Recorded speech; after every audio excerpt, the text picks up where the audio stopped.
विवाह एक ऐसा अनूठा बंधन होता है जिसमें ना केवल एक स्त्री और एक पुरुष बंधन में बंधते हैं, बल्कि उनके साथ साथ उनके परिवार भी उस बंधन में बंध जाते हैं, जो कि सभी के लिए एक खुशी का समय होता है। हमारे धर्म ग्रंथों में भी विवाह को अलग पहचान मिली हुई है।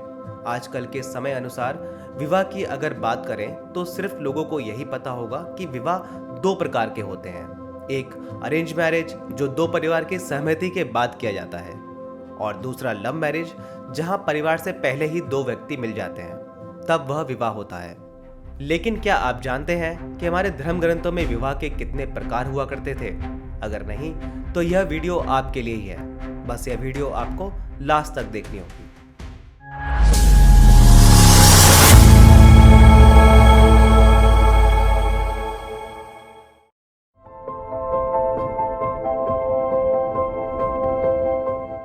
ब्रह्मा विवाह एक ऐसा विवाह होता था जहां परिवार की बेटी का विवाह एक सुयोग्य विद्वान व्यक्ति से कराया जाता था, जिसमें परिवार की बेटी को आभूषणों और वस्त्रों से सुसज्जित किया जाता था। इस विवाह के अंतर्गत कोई वित्तीय यानी फाइनेंशियल लेन देन नहीं होता था। इसका मतलब दूल्हे या दूल्हे के परिवार की दुल्हन के अलावा कोई अन्य मांग नहीं होती थी।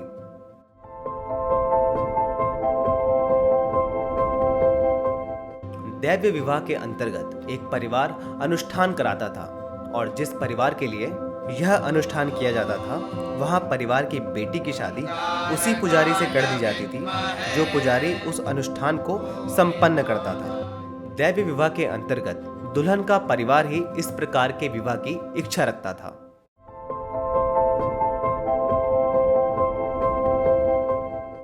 आर्ष विवाह दुल्हन या दूल्हे दोनों में से किसी भी परिवार के इच्छा अनुसार किया जाता था। इस विवाह के अंतर्गत एक परिवार की बेटी की शादी एक ऋषि से की जाती थी, और ब्रह्मा विवाह के तरह ही इस विवाह में भी दुल्हन के अलावा कोई मांग नहीं होती थी, बल्कि दुल्हन के बदले में ऋषि ही दुल्हन के परिवार को एक जोड़ी गाय दिया करते थे।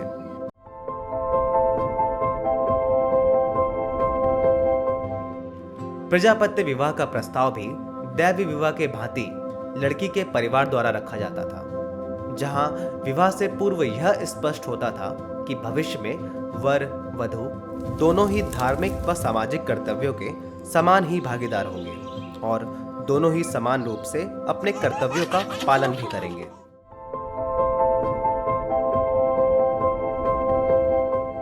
गंधर्व विवाह केवल एक स्त्री और एक पुरुष के आपस की सहमति के बाद ही करवाया जाता था, जिसे हम आजकल लव मैरिज के नाम से भी जानते हैं। हिंदू धर्म ग्रंथों में यह उल्लेख है कि इस विवाह के लिए ब्राह्मणों आदि को प्रोत्साहित नहीं किया जाता था, लेकिन अन्य लोगों व खासकर क्षत्रियों के लिए यह विवाह स्वीकृत था।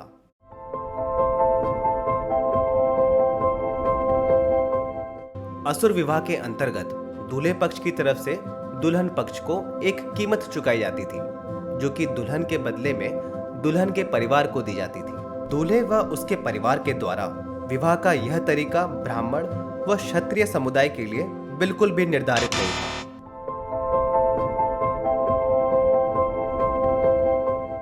राक्षस विवाह के अंतर्गत एक स्त्री को बलपूर्वक या शक्ति का प्रदर्शन करके ले जाया जाता था। कभी कभी इस प्रकार के विवाह में भयंकर युद्ध भी करना पड़ जाता था, जिसे जीतने के पश्चात ही यह विवाह संपन्न होता था। इस प्रकार का विवाह सिर्फ क्षत्रियों के लिए ही मान्य था। भीष्म पितामह ने भी इसी का प्रयोग करके अपने भाइयों के लिए अंबा, अंबिका और अंबालिका का अपहरण किया था।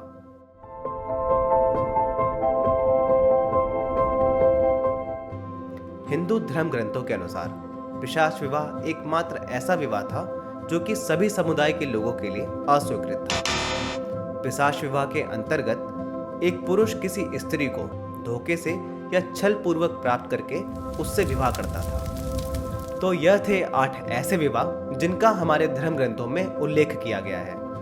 धर्म ग्रंथों के अनुसार पहले 4 ब्रह्मा, दैव, आर्ष और प्रजापत्य समाज के लिए सबसे उपयुक्त माने जाते थे, लेकिन अंतिम 2 राक्षस और पिशाच को बिल्कुल भी उपयुक्त नहीं माना जाता था। हम आशा करते हैं आपको यह वीडियो अवश्य ही पसंद आई होगी। अगर पसंद आई है तो अपने दोस्तों व परिवार के साथ अवश्य ही शेयर करें। लेकिन क्या आप जानते हैं कर्ण के अज्ञात सत्य के बारे में? अगर नहीं तो इस वीडियो पे क्लिक करके जान सकते हैं। अगर आपने अभी तक हमारे चैनल को सब्सक्राइब नहीं किया है तो अवश्य कर लें और बेल आइकन को प्रेस कर नोटिफिकेशन ऑन कर लें, जिससे कि आने वाली वीडियो आप तक आसानी से पहुंच जाए। धन्यवाद।